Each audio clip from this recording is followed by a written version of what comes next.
Mot du jour, bonjour, la paix soit avec vous. Alors, nous arrivons au tuto amour numéro 8. Je voudrais faire un petit point, un petit arrêt sur image. Nous avons un peu brossé, alors soit j'avais donné mon témoignage personnel, un peu intime, dans un tuto amour numéro 5.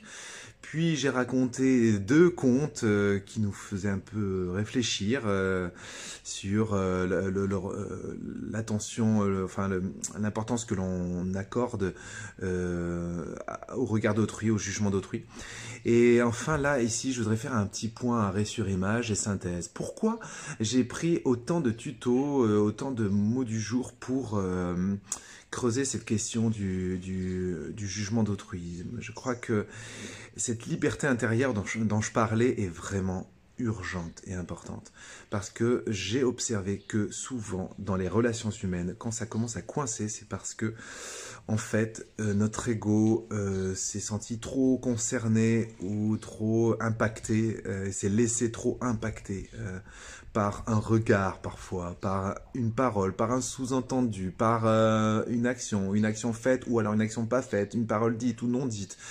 Et tout devient prétexte un petit peu à se dire ah, il m'en veut ou je sais pas quoi. Et tout tourne un peu autour de notre petit ego en fait. Voilà, et tant qu'on n'a pas fait la paix avec notre ego, tant qu'on n'a pas fait la paix au fond de notre cœur, eh bien le moindre je dirais le moindre hic dans la relation, le moindre pet de travers va un petit peu provoquer en nous des réactions pas très saines. Et ces réactions, elles sont de différentes sortes. On va vivre un petit peu les réactions d'autrui comme des attaques finalement. Lorsqu'on se sent le centre d'une attaque, forcément, on se défend, on se défend. Mais si on décide de ne pas se sentir attaqué, si on décide d'avoir ce recul permanent, eh bien, vous allez voir que à partir du moment où vous êtes moins, vous croyez moins le centre du monde des insultes, des gestes maladroits, des indélicatesses, et tout ça, quand vous prenez pas tout pour vous et comme si vous étiez visé vous et qu'on cherchait à vous faire du mal, eh bien, d'abord, non seulement vous restez beaucoup plus en paix, et quand on est dans la paix, on garde les pieds sur terre beaucoup plus, et puis peut-être surtout, on trouve les bonnes façons de réagir.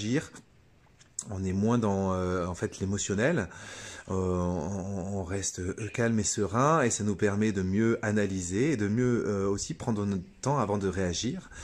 Voilà, l'idée en fait, de façon générale, c'est de pas tout prendre contre soi. Je sais pas, par exemple, quelqu'un fait telle remarque sur le travail que vous avez fait et tout de suite on se sent touché nous et attaqué nous. Vous voyez, faut arriver petit à petit à prendre du recul. Pourquoi c'est si important? Parce que sinon on risque de reproduire constamment ces mêmes scénarios, soit de fuite, hein, donc on va éviter tout ce qui est source de critique, donc on va plus oser rien faire, on va devenir des pantins qui faisons comme tout le monde pour bien rester dans le moule, soit on se recroqueville sur soi, hein, donc c'est un peu la même idée aussi, on se s'immobilise, quoi, hein, on ne fait plus rien.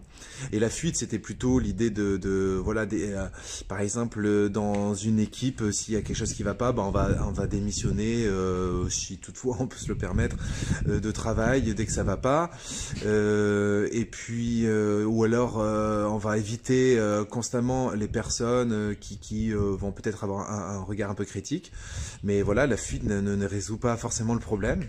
Et enfin, bien entendu, bien, on peut réagir nous aussi en attaquant, et alors on rentre dans un processus de guerre. Voilà, ça peut être seulement verbal, mais c'est déjà pas mal, et ça détruit bien des vies.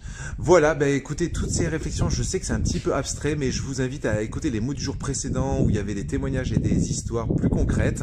L'idée, c'est vraiment d'arriver peu à peu à s'accueillir tel que l'on est, à ne pas tout prendre comme une attaque, à prendre un peu du recul. Alors évidemment que je terminerai simplement en invitant les croyants à prier davantage, parce que c'est la prière précisément qui nous permet de faire ce mouvement un peu de recul, de se plonger dans le cœur de Dieu et de se nourrir de ce regard d'amour de Dieu qui fait que le regard de guerre ou de haine des autres ne nous impacte pas.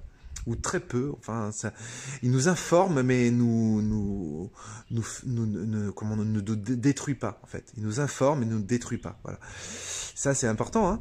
Donc voilà, je vous souhaite. Alors, si vous n'êtes pas croyant, je sais pas, mais en tout cas, voilà, méditez, reconnectez-vous avec la beauté, et peut-être vous ferez un peu ce même chemin que font des croyants dans leurs prières.